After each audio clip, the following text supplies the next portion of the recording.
Sir Francis Dashwood's secret society. So he sort of had a secret society where a lot of the elite, the politicians, princes, even Benjamin Franklin, the President of the United States, they all sort of socialised in secret. But I also watched a documentary, it's back from 1978, and it's very meticulous, really details some of, the rituals and the details of the caves, and also Medmenham Abbey. Yeah. Well, I start with a very classic trope, romance trope. That's Isabella Thornbury, our heroine. She's stepping out into society to make a marriage match. That's very classic. I've got a very special guest in the studio this morning. A very big welcome to author Sabrina Lund. Good morning, Sabrina. Welcome to Wycombe Sound. Good morning. Thank you very much for having me. Lovely to have you. Sabrina's going to be telling us all about a new book that she's just written that is set, parts of it are set locally. So first of all, Sabrina, can you tell us a little bit, our listeners, just a little bit about yourself before we get into the book after the news? Yes, absolutely. So I'm an author of a historical fiction series called Consequence of Power, and I'm currently on a sabbatical, which has meant that I've been able to have a bit of time to start writing this series. I usually work in finance, so it's quite busy. Very different. Yes, it's very different, but it's nice to be a bit creative now. So you're fairly local, aren't you, as well? Just up the road. Well, yes, we've got family ties there. Yes, so, up in Henley. So we're going to be talking about your new book after the 11 o'clock news. So So something to whet their appetites. It's a historical novel, I think. Is that correct? Yes, that's right. So it's based in the 18th century. So right in there's a very interesting time there of local history. We won't say too much nope. Right now. We'll say that. We'll make people come back after the news to listen. Exactly. So, yeah. So, anyway, welcome along, Sabrina. And we're going to be talking to Sabrina after the news. My guest in the studio this morning is Sabrina Lund, the author. And we were talking to Sabrina just before the break a little bit about her.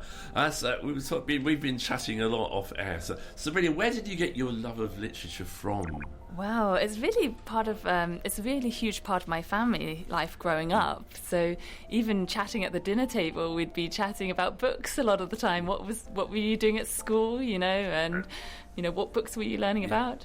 So I guess that your family were into books as well, and that were they? Very much so, and period dramas as well. So books on TV as well. And myself, my cousin, and my sister, we all did university. We did English. So it rubbed off on us. Yeah. So we pursued that. And then you went into finance. Yes, very different. It's very different. So you've written this first novel. What inspired you to write it in the first place? Well, it's interesting because I'm interested in this historical fiction novel, and I like writing about true history but putting my own fiction on it. And my partner, he came across this very interesting part of history, local history to you and me, and that's about Sir Francis Dashwood's secret society. So he sort of had a secret society where a lot of the elite, the politicians, princes, even Benjamin Franklin, the President of the United States, they all sort of socialised in secret. And it's sort of, he had this cave system. Yeah, we know the caves very well. They're literally 2 miles up the road from the studio. Exactly. And it was such a fascinating backdrop, I thought. And obviously caves, they really evoke sort of like a gothic vibe. So I thought it was a really great location to set or begin a novel, really. And especially secret societies. All sorts of intrigues can happen. They're obviously doing a lot of partying and networking. But I just thought it was a really interesting stage and sort of part of history which wasn't really that explored, widely, to the rest of the world. We've all heard of Francis Dashwood, obviously around here he's very famous because of his estates and the caves and that. But we all heard rumours about the secret societies. We know very little about them. Wow, yes. So that's where imagination kicks in. Right. So, and your principal character in the book? Yes. Well, I start with a very classic trope, romance trope. That's Isabella Thornbury, our heroine. She's stepping out into society to make a marriage match. That's very classic in those, in literature. But I thought, what if she's going out into society and actually not everything is as it seems? Maybe there's some darker undercurrents, She's mixing with a lot of the politicians of the day, the elite, and it's not all as it seems. So those darker sort of intrigues are happening, and of course she comes across a pocketbook, which basically has a lot of details about this secret society. So sort of that introduces her to this whole arena. And should we leave it there for a minute, leave our listeners in suspense, Yes. and then we'll talk a little bit more after this one from Hosier. And talking about some of the forgotten history in the book, and I know in the book you mentioned the 7-Year War and the East India Company, don't you? Yes, absolutely. So it's part of the backdrop of what was going on at the time, the setting of my book. So the 7-Year War was actually the first global conflict that we had. And also, it's the end of the 7-Year War that we start the novel. And also, the East India Company was expanding its trade routes and the territory globally, especially in places like India. And as we know, like plundering the wealth and, all sorts of profiting. And you could say it was probably one of the most powerful companies ever to have existed, and potentially the most corrupt. Actually. I've heard rumours about that in the past. So yes, did you delve into that at all? I did. I couldn't resist, because if we're looking at the political landscape, this was such a huge part of it. I mean, it had an army bigger than the British Army.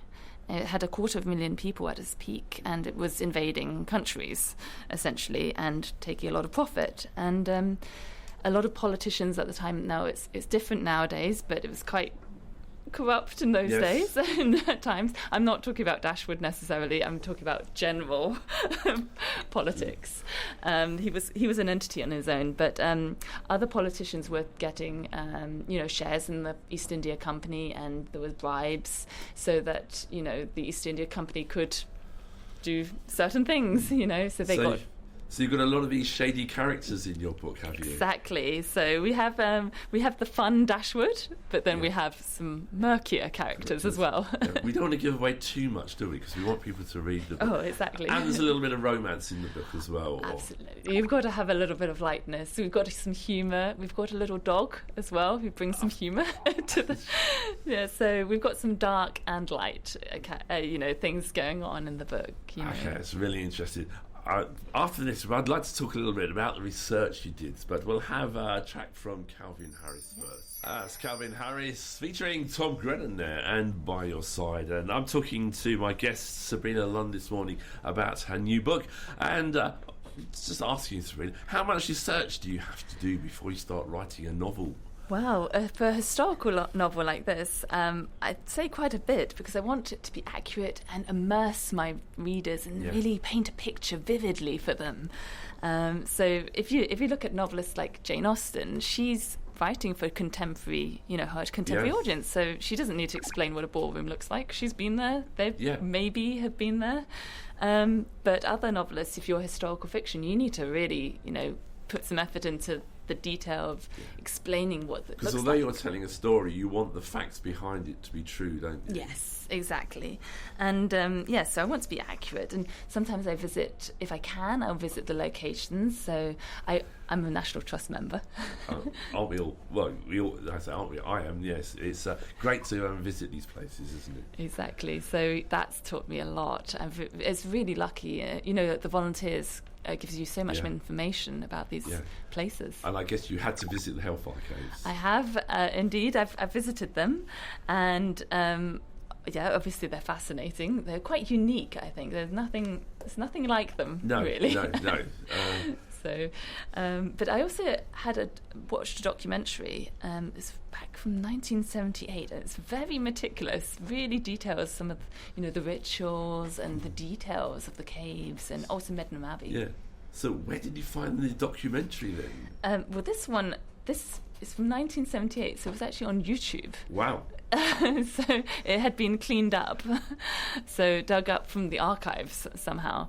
So it's quite difficult to sometimes find research. So sometimes you find them in books and on the internet and houses that you get to visit. But so a lot of time spent finding things out before you actually put pen to paper. yes, absolutely, yeah, I'd say.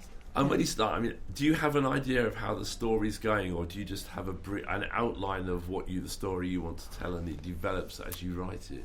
I do plot it, but interestingly, with this one, I got halfway through writing it, and I decided to change the ending completely, and it was quite shocking, but it was the right thing to do. And so, if you don't see it happening coming up, it's because I didn't know. You didn't know. That's because I'm not a writer, and I'm always intrigued as to how people. You listen to interviews with writers on TV. Some of them sit religiously at their computer for 3 hours a day writing. Others, as the mood takes them. There's no one way to write a book, is there? No, you've got to find the way you do it, really. And I guess you have good days and bad days when you're writing, do you? Oh, yes. I mean, I'll try and write a chapter a day, and then I'll read it back to my partner in the evening, and he will tell me whether it's good or not. And we might have to rip it up or carry on, So it's all things. So anyway, without giving too much away, can you give us some idea of the story, and particularly who is this central character, Isabella? Yes. So I like to liken it to Jane Austen meets Wolf Hall. So something, Jane Austen, the social nuances of Jane Austen and wit, meets the political intrigue of Wolf Hall, and maybe a bit of Bridgerton, going out into society, a bit of darkness, Poldark as well, in pursuit of justice. So just to give the vibe. But it's about Isabella, who she lives in Henley down the road, and she steps out into society. She wants to make a marriage match. She wants to find a partner.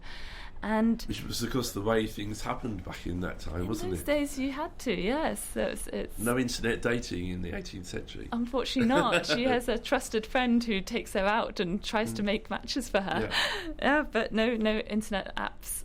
So, yeah.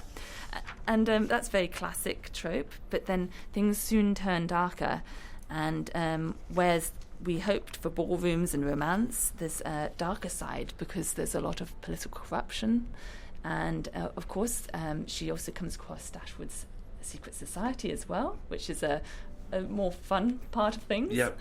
And also sort of a pocketbook which could unravel reputations and reveal secrets as well. So she's drawn into a game of power, and she has to choose between right and wrong, complicity or not. And it's also dangerous when you mix with power as well, because lots of people don't want you to speak out. And so I look at the multiple facets of power and what that means, really. So I'm particularly for our listeners, because of where we're situated, you feature the Hellfire Caves in the book, and the infamous Lord Dashwood.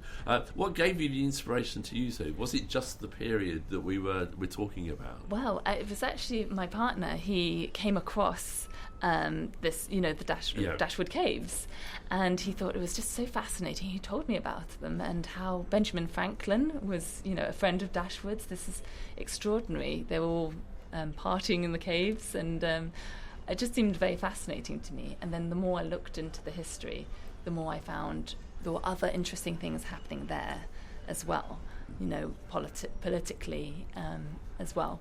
So I thought this is a great setting. We've got a Gothic setting of the caves, but then we've got ballrooms and beautiful, lavish settings. Yeah, it's a really interesting time in history, isn't it? Exactly, yeah. So it's so that piqued my interest. So really interesting. Well, let's have a bit more music, and then we'll continue the conversation. My special guest here on the Mid-Morning Show on Wycombe Sound this morning is Sabrina Lund, and we're talking about her book. We haven't given the title of her book yet. It's called Consequence of Power, Isabella's Season. And we were talking just now, but Will's prank is something we've written down in our notes. What is Will's prank? Yes, so John Wilkes, MP and journalist, a friend of Dashwood, part of the Hellfire Club, Dashwood's secret society. Well, so they were very much into pranks and practical jokes, and he put a baboon in a chest at one of their meetings, and he opened it and it sprang out, and it sort of sprang onto the Earl of Sandwich, who went, flying, and everyone was, it caused havoc at the society. So it was quite an extreme prank. It was quite. So Yeah. Is this prank in your book? It is. It is in your book. It is in my book. So, It's just one of those, little bits of history, which is interesting. And so do the caves and this area feature a great deal in the book? Quite a few chapters. I actually immerse the reader in the caves, and we go on a journey through the caverns and what might have happened. The banqueting hall, and there might be a sword fight. Oh, there might be. We're not going to give anything away. If people want to find out the real story, they're going to have to go and buy the book and read it. So I will tell you where you can get it and all about that in a little bit. Are there plans for any more books? Oh, absolutely. So now we've got to expand the series, and there's some familiar characters will turn up. So there's a lot of lovable characters and lively characters, but there's also an extraordinary character who is an 18th century spy. Ooh. Who worked for the King of France. He was very mysterious, but he's also very extraordinary character. His adventures took him across Europe, and he was a diplomat as well. But I think you'll find he's a very interesting character. You'll see that in this book. Yeah. And let me get my word. Is Isabella going to appear in the future, or don't we know that yet? So we have to wait and see. Well, by popular demand from people who have read this book, the first book, they're asking what's going to happen. What's more with Isabella? Where else will her journey take her? So she may have to make an appearance. Oh, right. So she may. And anything else apart from another book in this series? Are you planning anything completely different, or have you not thought that far ahead yet? I think I will continue the series because there's so much interesting history and interesting characters. But we actually created a trailer for the book, the first book, which is very vivid. It's actually quite cinematic, sort of reminiscent of something that you would probably hope to see on Netflix or BBC, because we've been able to create that trailer, which you can see on my website. We'll tell people all about that in a minute, won't we? Yeah, and so that trailer hopefully will create a film series when we're working with AI to do it, and it might not be quite there yet in terms of the technology, but hopefully we can release this as a series, as a film series. Nice. Or get the BBC to do one of their big drama productions of it. Hopefully, that would be the dream. That would be the dream, wouldn't it? So, So is the next book? Have you started it yet, or is it still just in the idea stage and planning? Well, I'm researching it, so I'm reading the memoirs of this 18th century spy to really see from their perspective of how they were and how they felt at the time. So I think it's important to do that research if I'm going to get into their mindset. So And so obviously no planned dates of when that book's likely to be available yet, or have you set yourself sort of a date in the future? Yes, it's going to be 2026 for sure. 2026, so I do need to have a 6-month lead time. Well, it's obviously to get everything done. I'll have one more chat, and then we'll tell people where they can get the book, and we'll remind them of the title. A bit of Level 42 first, though.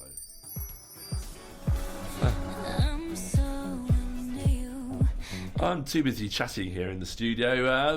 That was Level 42 and Lessons in Love. And my guest this morning has been Sabrina Lund, the author. We've been talking about her new book, The Consequence of Power, Isabella's Season, which is part 1, is what is going to be a series, isn't it, Sabrina? Yes, absolutely. And we're hoping, we were talking during the break there, that the next book will be out sometime in 2026. You're researching it at the moment. We're going to say no more than that about it at the moment. There are some interesting characters, and Isabella may or may not make an appearance in the next book. I think that's the thing to say, isn't it? Absolutely. So right, how can people find out a little bit more about you, the books? I mean, I guess the book is going to be available online or from all good bookshops. Yes, it's widely available online. If you Google it on Amazon, you can find it. Yeah, and I know I checked it out before I came in this morning. It's definitely there on Amazon. So the book is called Consequence of Power, and the author is Sabrina Lund. And your website, Sabrina, where people can find out all sorts of information. Yes, it's sabrinalundauthor.com. So that's Lund is Lund. Yeah. So sabrinalundauthor.com is the website. And yeah, you see the trailer, all the vivid, all the action. Yep. Yeah. So we will check that out. But when Sabrina we first got in touch and she sent me some information about the book, I just looked at the prologue to the book and it really whetted my appetite as something that's going to be a good read. It's going to be my holiday read in a couple of weeks' time, I promise you. I'm really looking forward to have some time to get into the book and enjoy it. So if it's whetted your appetite this morning, do go and check out Sabrina's website and do check out the book. It looks like a really good read. And we look forward to the next book, Sabrina. Any other plans that you've got at the moment, or is it planning for the next book at the moment? It's mainly planning for the next book and maybe reading something as well. I guess it's quite intense once you get into writing a book, yes. And you tend to immerse yourself in it. Yes. So we were saying you set yourself deadlines to get things done. Otherwise, they just go on and on, I guess. Absolutely. Would be. And so anyway. Thank you so much for your time this morning. It's been really interesting talking to you. I hope our listeners will go out and buy the book. The book, again, and I'll keep reminding you this before the end of the day, it's Consequence of Power, Isabella Season by Sabrina Lund. And if you want to check out Sabrina's website, it's Sabrina Lund Author, that's all one word, .com. So check that out and check out the book. Friday morning. And a huge thanks to my special guest this morning, Sabrina Lund, for coming in and talking all about that new book, Consequence of Power, Isabella Seaton. Go and check it out, either online or in your local bookshop now. So I've read a little bit at the beginning and it has really whetted my appetite. It is going to be my holiday reading this summer. Can't wait to get into it.